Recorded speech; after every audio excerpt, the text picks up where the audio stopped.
Se eu morrer hoje, com quem ficará os meus bens?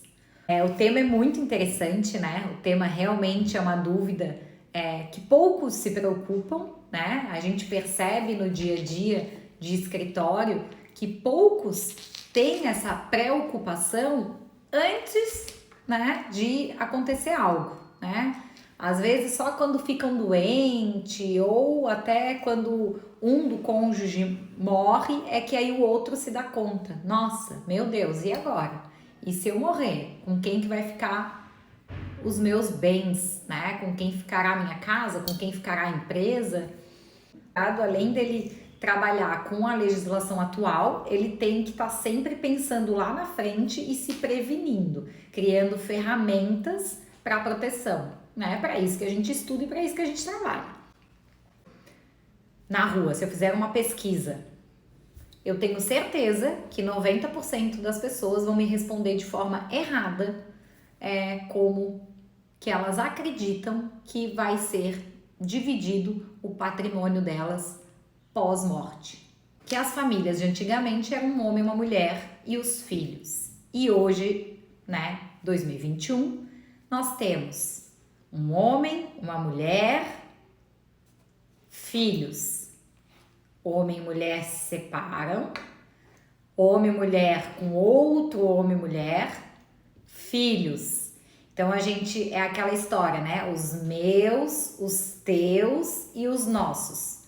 Então a gente tem uma família, um formato diferente e que isso gera uma sucessão totalmente diferente do que é o esperado. Por quê? Porque quando a gente morre, o que a gente espera? Que o nosso patrimônio vai ficar pro nosso cônjuge e os filhos. Só que nem sempre é assim. Então a gente tem que tomar cuidado. E as pessoas acreditam que escolhendo o regime de casamento, isso está resolvido. E que o regime de casamento, ele é aplicado da mesma forma no direito sucessório. E isso é um engano, porque o regime de casamento, ele é aplicado de uma forma no caso de separação e de outra forma no caso de sucessão, ou seja, inventário no caso de morte. Então, as pessoas têm que ter esse conhecimento para realmente poder fazer a escolha correta e poder saber como será a sucessão do seu patrimônio quando morrer. Então, eu posso afirmar, 90% dessas pessoas que vivem em união estável não sabem que vivem em união estável. Por quê? As pessoas acreditam que para existir a união estável precisa de documento. Só que quem me segue aqui, quem me acompanha, quem escuta minhas lives, sabe que para existir a união estável basta existir, basta ter o fato, basta o casal, o homem, a mulher ou também uma relação homoafetiva ter a vontade. Então, para existir uma união estável, não precisa de documento. E aí, isso é uma grande surpresa para muitos, né? Porque muitas pessoas acreditam que são solteiros e, na verdade, eles não são solteiros. Eles são solteiros convivendo em união estável. E isso é um resultado bem diferente. Tanto no divórcio, no caso seria uma dissolução, mas na partilha dos bens, no caso de uma separação, quanto no caso de uma sucessão, da morte. Isso gera consequências diferentes, tá? Então, primeira coisa, esses namorados, se você é um deles ou conhece alguém que está nessa situação, por favor, me ajudem. Encaminhe esse vídeo para essa pessoa, porque você vai estar me ajudando a divulgar esse conteúdo, que eu tenho certeza que vai servir de alguma forma, e você vai ajudar essa pessoa para ela receber essa informação e saber que a partir de hoje, né, ela sabe, ela está consciente que na verdade ela tem uma união estável e não um namoro. Gente, qual a diferença? Basta o casal demonstrar a vontade de família, de ter família. Isso é união estável, isso não é namoro, tá? Então, se eles moram juntos, união estável. Pouco provável vai ser considerado um namoro se moram juntos, tá? Muito difícil. Muito, muito difícil casais que moram juntos querer que seja caracterizado namoro. Muito difícil. Olha, não conheço. Se alguém tiver alguma decisão nesse sentido de casais que residiam juntos e que o tribunal entendeu que era namoro e não configurou união estável, me encaminhe. Eu desconheço. Então, se mora junto, é união estável. Ah, mas se não mora junto, ainda há a possibilidade de ser, sim, uma união estável. Hoje a gente sabe que tem muitos casais que preferem cada um morar na sua casa e é uma união estável. Mas por que é união estável, Gisele? Porque eles têm a intenção de família. Eles demonstram isso, eles se apresentam como casal, eles se apresentam como marido e mulher, eles se apresentam como companheiro, eles colocam na rede social que são casados, eles preenchem documentos onde tem dependentes, eles fazem imposto de renda com declaração de dependentes e não moram juntos. Então vejam que não é só o fato de morar junto que configura a união estável. Você pode não morar junto e ainda assim configurar uma união estável. Então vamos tratar da união estável, que é o que eu quero falar hoje.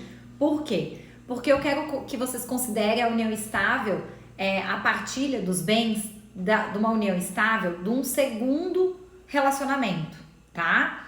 Então, João e Maria casaram ou só tiveram união estável, ok? Vou botar casaram, tá? E tiveram 2 filhos. Então, João e Maria casaram, tiveram 2 filhos, filho 1, filho 2, ok? João e Maria se separaram.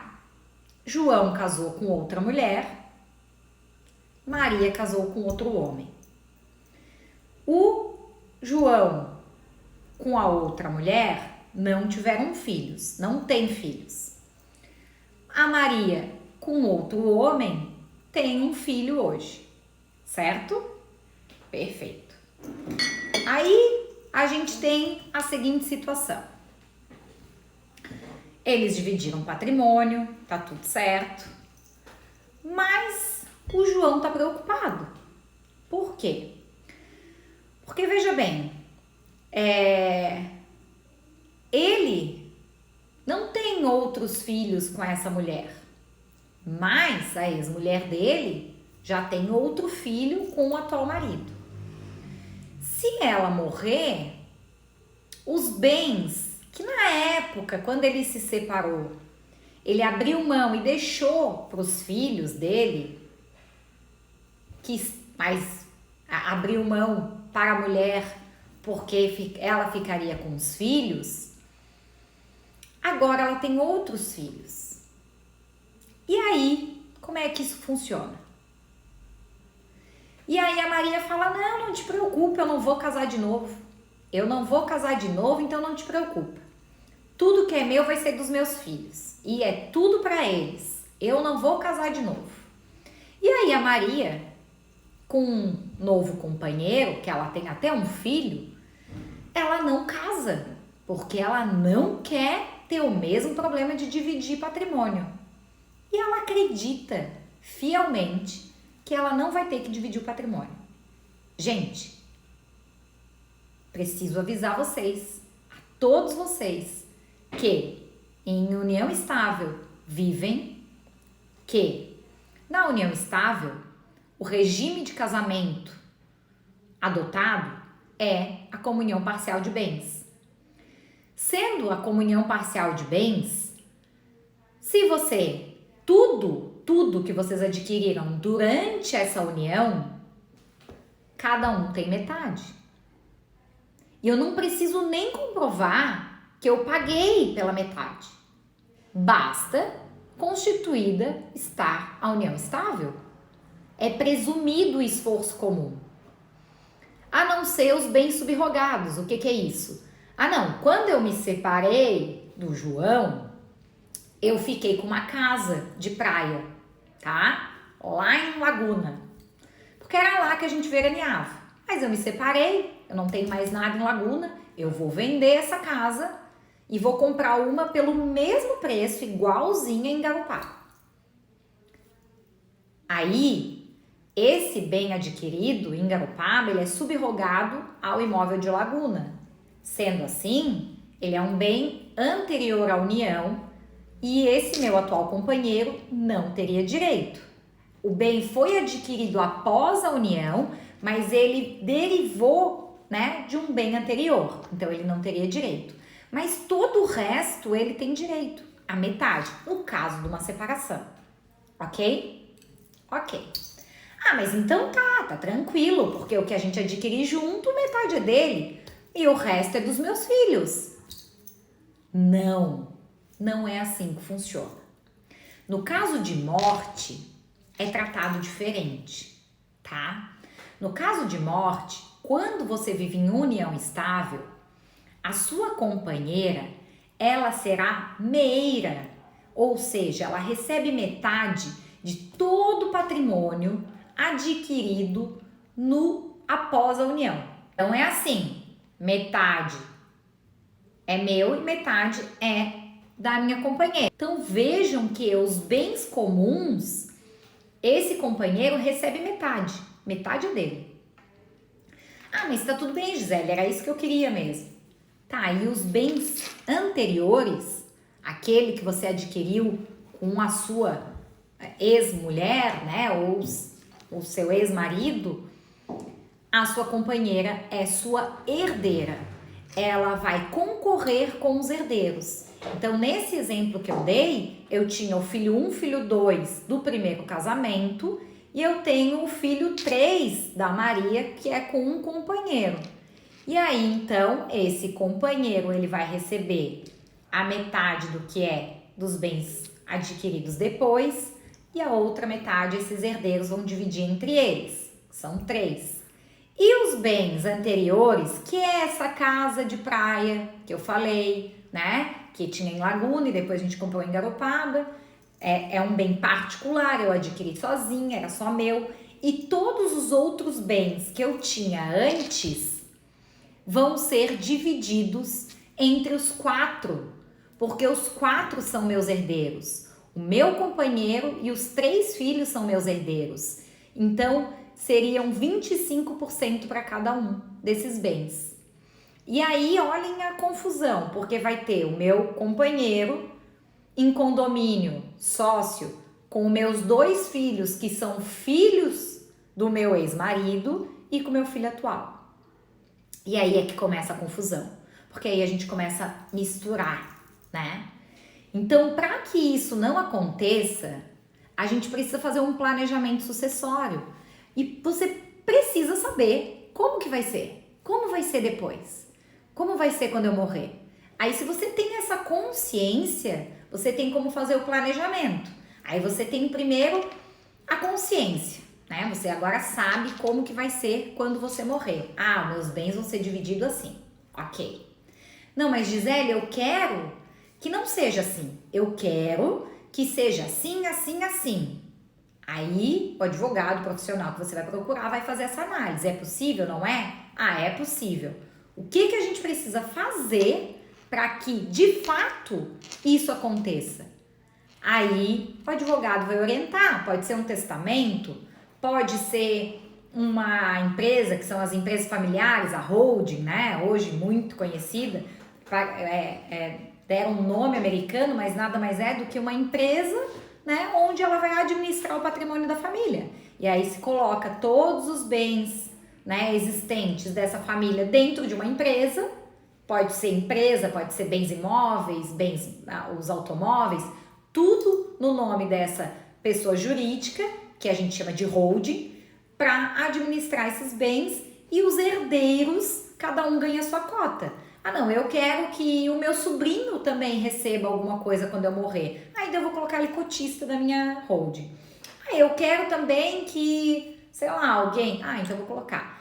Claro que uma holding, ela gera uma despesa muito grande, então seria... Eu entendo, né, eu oriento que uma holding, ela deve ser realizada principalmente quando tem empresas, tá? Quando tem empresas, quando essa pessoa que me procura, o cliente me procura, ele é um empresário, ele tem empresas e tem filhos, outros filhos, né, fora do casamento atual, é importante. Eu acho a holding, ela facilita muito essa divisão de patrimônio pós-morte. Mas se o seu caso, você não tem filhos, né, fora do casamento, mas quer deixar distribuído para os seus filhos, o testamento ele facilita muito. Porque o testamento, você pode dispor de 50% de tudo que você tem. Então, por exemplo, nesse caso que eu dei, se a Maria quer proteger o filho do segundo casamento, porque os 2 filhos do primeiro casamento, eles já receberam algo quando ela se separou do João. Então, eu quero proteger esse terceiro filho. Ela pode fazer isso através de testamento. Então, eu posso dispor de 50% que eu tenho. Então, se eu tenho um patrimônio de 1 milhão, eu posso pegar 500 mil desse patrimônio e falar para quem eu quero deixar. E deixar para quem eu quiser. Pode ser filho, pode ser marido, pode ser tio, pode ser para uma entidade, pode ser para quem eu quiser. 50% do patrimônio você pode dispor para quem você quiser. Mas o outro 50% é resguardado para os herdeiros. Tem que ser deixado para os herdeiros. Acho que era isso, gente. Eu queria só alertar para quem entrou agora. Eu peço que assista desde o início, porque a gente falou aqui, explicou a questão da partilha e da sucessão no caso de união estável e da importância das pessoas saberem o que é uma união estável, quando ela inicia, quando ela começa e suas consequências. Porque a maioria das pessoas acreditam que estão namorando enquanto elas já vivem em união estável há muito tempo. Então, cuidado, cuidado. Às vezes você tá lá acreditando que tá namorando, tá adquirindo patrimônio, né, de forma individual, acreditando que nunca vai ter que partilhar nada disso e de repente vai ter uma surpresa, né? Ou seja, num pedido de dissolução, vai entrar, quando termina esse namoro, vem esse namorado que entende que era companheiro, entra com uma ação de dissolução pedindo a divisão do patrimônio, ou no caso da sua morte, né? Ele pede o reconhecimento para que seja partilhado e para que ele tenha direito a esse patrimônio. Então, cuidado, cuidado. Se essa não é a sua vontade, você precisa mover algumas situações para que isso fique comprovado que essa não era a sua vontade. Senão, é isso que vai acontecer. Esse companheiro vai receber, sim, todo a metade do seu patrimônio e vai concorrer com seus filhos nos bens particulares. Compartilhem e me ajudem a divulgar esse vídeo, tá bom? Um beijo, fiquem com Deus!